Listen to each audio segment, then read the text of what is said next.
Good morning students, how are you? Welcome to all of you in physics online class।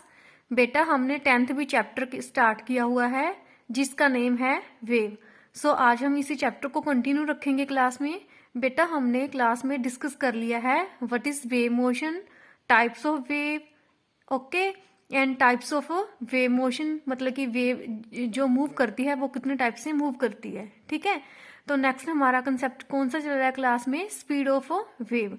तो हमने speed of longitudinal wave का formula drive किया था जो कि न्यूटन ने दिया था। इसको हमने बोला था Newton's formula for calculating the speed of sound. ठीक है, तो v is equal to square root b i upon rho. मैंने साउंड बोला क्योंकि साउंड क्या है? एक लॉन्गिट्यूडनल वेव। ठीक है, तो b का मतलब है बल्क मॉडुलस, रो का मतलब है डेंसिटी।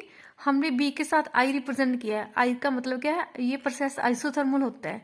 न्यूटन ने बोला था जो स्पीड ऑफ साउंड है जो बल्क मॉडुलस पे डिपेंड करती है और डेंसिटी पे डिपेंड करती है, दैट इज आइसोथर्मल प्रोसेस। ठीक है, बट हमने क्या एक्सपेरिमेंटली प्रूफ किया है, तो जो साउंड की स्पीड होती है कितनी होती है? 332 मीटर पर सेकंड। बट न्यूटन के फॉर्मूले के अकॉर्डिंग स्पीड कितनी आई है? 280 मीटर पर सेकंड। ठीक है, तो आइसोथर्मली न्यूटन ने क्या बोला? ये सारा प्रोसेस कैसे होता है? आइसोथर्मली। आइसोथर्मल में हम कौन सी कंडीशन लेके चलते हैं? P v is equal to constant. ठीक है, तो लेप्लास ने इस फॉर्मूले में करेक्शन किए हैं। ठीक है, that is called Laplace correction. उसके अकॉर्डिंग हम फॉर्मूला ड्राइव करते हैं। लेप्लास ने क्या बोला है? जो ये सारा प्रोसेस है एडियाबैटिक होता है। ठीक है, तो हम बी ए को कैलकुलेट करेंगे। हमें पता है एडियाबैटिक प्रोसेस के लिए हम p b gamma is equal to constant लेके चलते हैं। ठीक है, पी का मतलब प्रेशर, बी का मतलब वॉल्यूम, ठीक है, गामा का मतलब specific heat at constant pressure upon specific heat at constant volume. ठीक है, सो हम इस टर्म का क्या करेंगे? Derivation. First term constant, second term का डेरिवेशन। देखो ये पावर है, पावर को हम आगे ले आएंगे तो डेरिवेशन के केस में एक पावर क्या हो जाती है? कम। Gamma v gamma minus 1, v का डेरिवेशन क्या आएगा? डीवी। ठीक है, फर्स्ट टर्म का डेरिवेशन कंप्लीट हो गया, देन हम सेकंड टर्म का डेरिवेशन करेंगे। सेकंड टर्म का मतलब कि डेरिवेशन करने के लिए हम फर्स्ट टर्म को क्या रखते हैं? कांस्टेंट। ठीक है, तो इसको हमने फर्स्ट टर्म कंसिडर किया, इसको हमने सेकंड टर्म कंसिडर किया। पहले हमने फर्स्ट टर्म को कांस्टेंट रखा, सेकंड टर्म का डेरिवेशन किया, फिर हम सेकंड टर्म को हमने कांस्टेंट रख लिया, फर्स्ट टर्म का डेरिवेशन। ठीक है, फर्स्ट टर्म का डेरिवेशन क्या आएगा? Dp is equal to 0। Okay, तो हमने इसको फिर क्या किया? जो हमारे पास ये वाली टर्म है इसको हम राइट हैंड साइड ले गए, तो इधर आके ये किसकी बन गई? माइनस की। ठीक है, इस टर्म को हम ऐसे लिख सकते हैं, देखो v gamma minus 1, v rest power gamma, v rest power minus 1।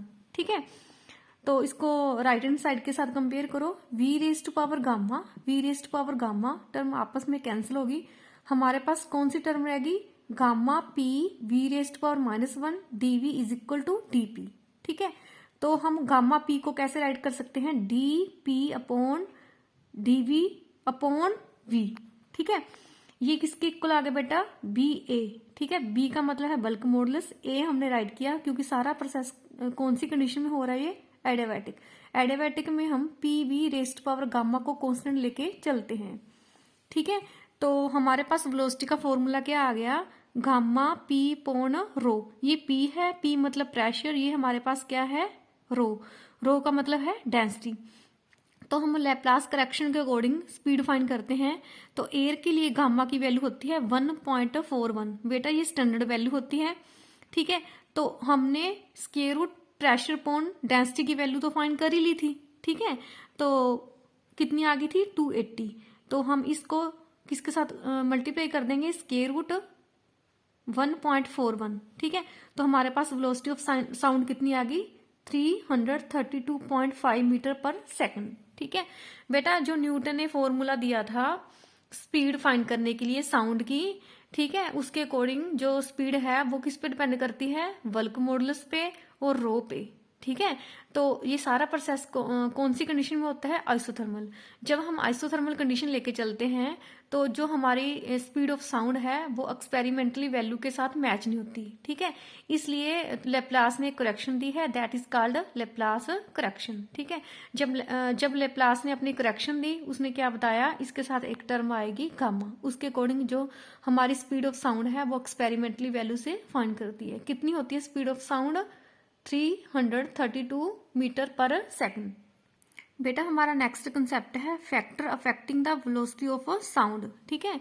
जो साउंड की वेलोसिटी है वो कौन कौन से फैक्टर पे डिपेंड करती है? सबसे पहले हम फैक्ट देखते हैं density of affect of density. तो हमें स्पीड का फॉर्मूला पता है, स्क्वायर रूट गामा प्रेशर पोन डेंसिटी, ठीक है। हमने किसका फैक्ट देखना है? डेंसिटी का, ठीक है। तो डेंसिटी की स्पीड क्या है? इनवर्सली प्रोपोर्शन, ठीक है। इसका मतलब जितनी डेंसिटी ज्यादा होगी उतनी स्पीड क्या होगी? कम। अब हम H2 और O2 के लिए डेंसिटी कंपेयर करते हैं। हमें पता है density of oxygen is 16 time then the density of hydrogen. जो ऑक्सीजन की डेंसिटी है हाइड्रोजन की डेंसिटी से कितने गुना ज्यादा होती है? 16, ठीक है। तो इसलिए जो हाइड्रोजन की स्पीड है वो ऑक्सीजन की स्पीड से कितने गुना ज्यादा होएगी? 4। ओके। नेक्स्ट हम डिस्कस करते हैं फैक्ट ऑफ प्रेशर, ठीक है। तो रो हमारे पास डेंसिटी है, हमें पता है density is equal to mass upon volume. तो रो की जगह पे हमने क्या पुट कर दिया? मास पोन वॉल्यूम, ठीक है। बट हमें पता है एट कांस्टेंट टेम्परेचर पीवी मतलब कि इज इक्वल टू कांस्टेंट। जब टेम्परेचर हमारा कांस्टेंट होता है तो प्रेशर वॉल्यूम का प्रोडक्ट क्या होता है हमारे पास? कांस्टेंट। तो इसलिए हम कह सकते हैं, तो जो वेलोसिटी है, किसकी वेलोसिटी के बारे में बात करें हम? साउंड की वेलोसिटी है, दैट इज कांस्टेंट, ठीक है। क्योंकि गामा की वैल्यू भी कांस्टेंट होती है, एम की वैल्यू भी कांस्टेंट होती है, ठीक है। नेक्स्ट है इफेक्ट ऑफ टेम्परेचर, ठीक है। टेम्परेचर के ऊपर स्पीड ऑफ साउंड का मतलब कि स्पीड ऑफ साउंड पे टेम्परेचर का क्या इफेक्ट पड़ता है?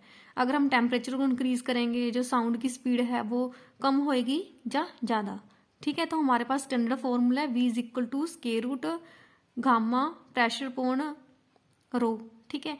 We know that PV is equal to RT, so P is equal to R upon V, ठीक है।